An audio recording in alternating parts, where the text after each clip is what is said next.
Hi, good day everyone. Once again, this is Mo and this is another day for another War Legends video. And for today's video, we'll be doing a quick battle review about Prometheus from the clan of Hooligans and Masayoshi from the clan of Everest. And there you go, as you can see, we have Prometheus on the blue team, meanwhile Masayoshi on the red team. And these two players are playing as a light union faction.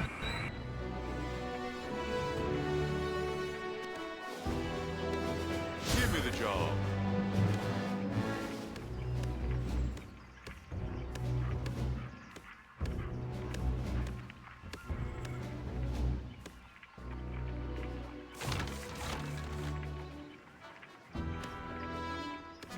Employee of the month.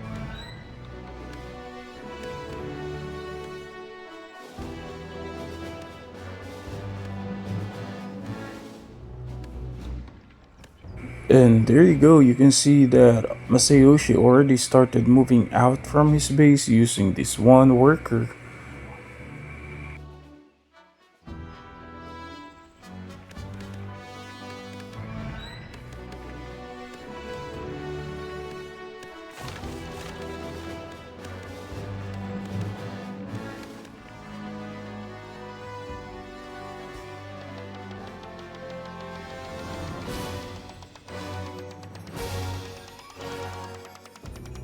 And there you go, it seems that Masayoshi were able to claim the watchtower for himself, and now with his one worker proceeding to spy on Prometheus' base. And as you can see in Prometheus' base, his barrack is still being built by him, so it will take some time before we can actually see his swordsmen out of that barracks. However, we can see that the dwarven forge of Masayoshi is now being built by him, and we can see that one of his workers were able now to penetrate the base of Prometheus. It seems that Prometheus hasn't still being able to notice this one worker. And there you go, we have the dwarven forge and two barracks coming from Prometheus. Meanwhile, Masayoshi is still sticking with one barracks. I think they are having, or they are planning to do the same army composition, so we might see some dwarven technology for the both player. And there you go, another worker coming out from the base. And there you go, we have the second barracks for Masayoshi. I wonder where this worker will be going. It seems that Masayoshi will be planning on attacking the base of Prometheus by sea, actually. So we might see some sloop and a shipyard there. But yeah, as you can see, Prometheus were able to successfully train his first fighting units, which are the swordsmen. Meanwhile, we can see Masayoshi goes directly to warsmiths. Okay, so as of now, no shipyard yet that is being built by this worker, but it seems that Masayoshi is really planning attacking the base of Prometheus through water. And there you go, we have the warsmith on the side of Masayoshi. And we have the altar of heroes and the elvenry. Okay, it seems that Masayoshi will be going for the elven archers and dwarven tech. Artillery tower. Okay, for Prometheus, he already built his defensive structures. Meanwhile, we can see that Masayoshi hasn't built any defensive structure on his side yet. However, these warsmiths are now moving out from the base and trying to secure the treasure chest onto the left side of the map, and the army of Prometheus hasn't still moving. And there you go, we have the shipyard from Masayoshi.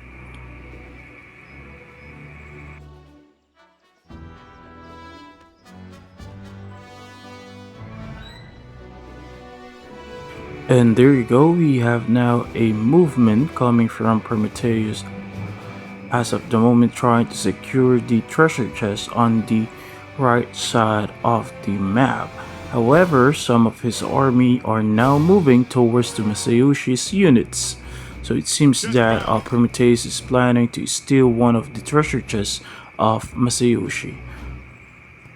Well, that is kinda bold move coming from Prometheus. However, Masayoshi were able now to secure the treasure chest, and there is no reason for Prometheus now to engage to any fight.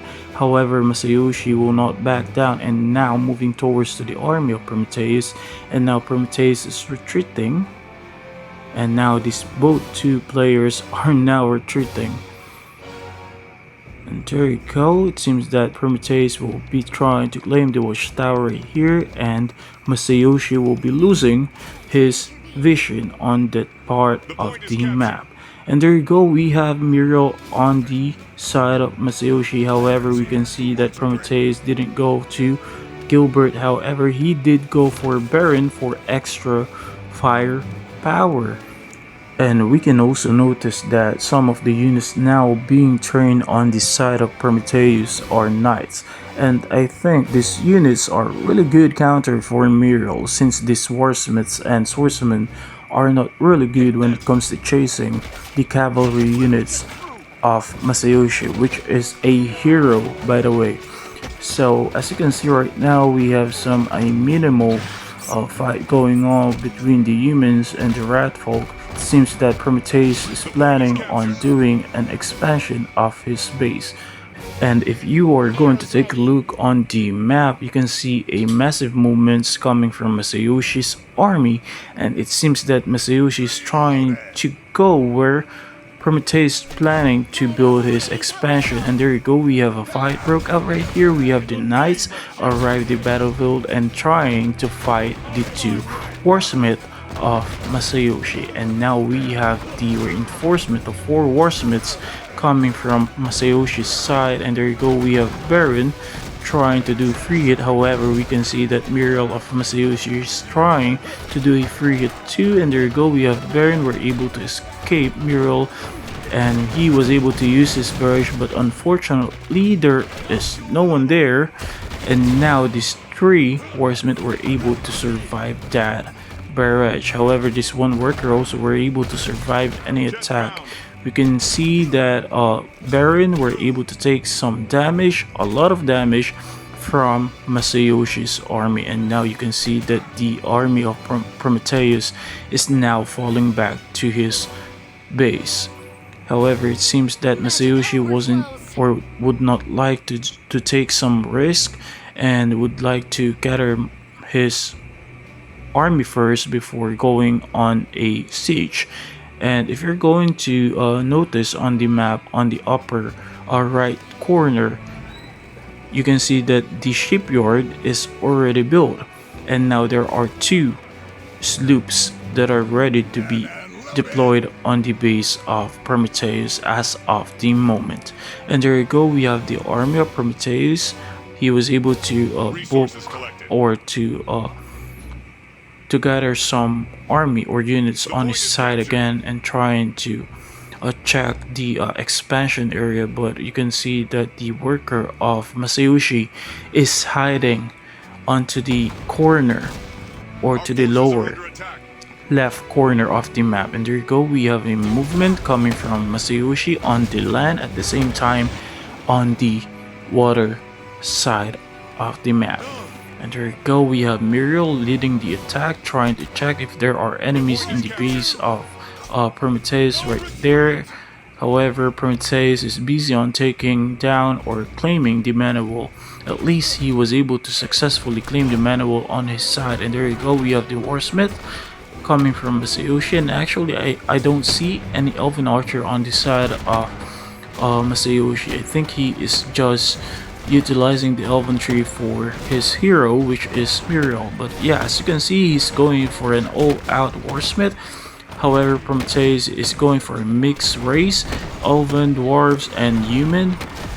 And there you go, we have also some helicopters. We can see that Prometheus has some advantage when it comes to army composition because warsmiths cannot attack any aerial units. The only anti-air that Masayoshi have is Muriel, and actually she is not that effective against any mechanical units because the damage type that Muriel deals or dealt is magic.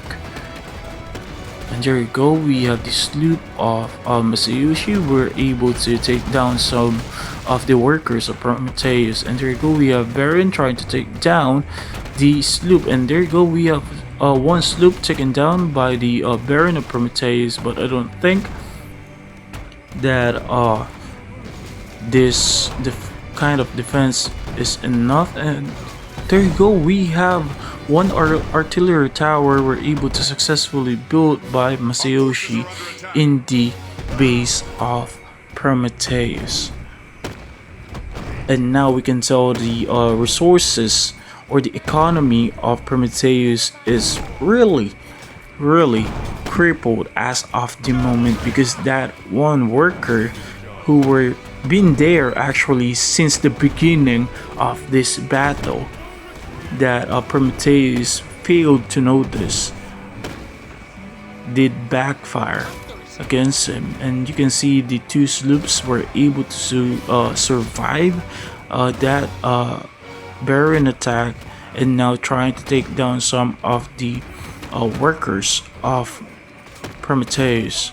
So when it comes to resources gathering, Prometheus is crippled, and at the same time Masayoshi is just keep on sending his units trying to take down the units of Prometheus. So it is just a matter of time before Masayoshi can claim his victory, because you can see that the economy of Prometheus is really crippled, and at the same time he is wasting a lot of resources just to produce a unit on his side to defend his base. And there you go, we have a winner. The red team were able to claim the victory, and I hope that you love this video. I hope that you enjoyed it. I hope that you like it, because what I really like about Masayoshi's strategy is that he was able to use the terrain or the geography of the map on his side.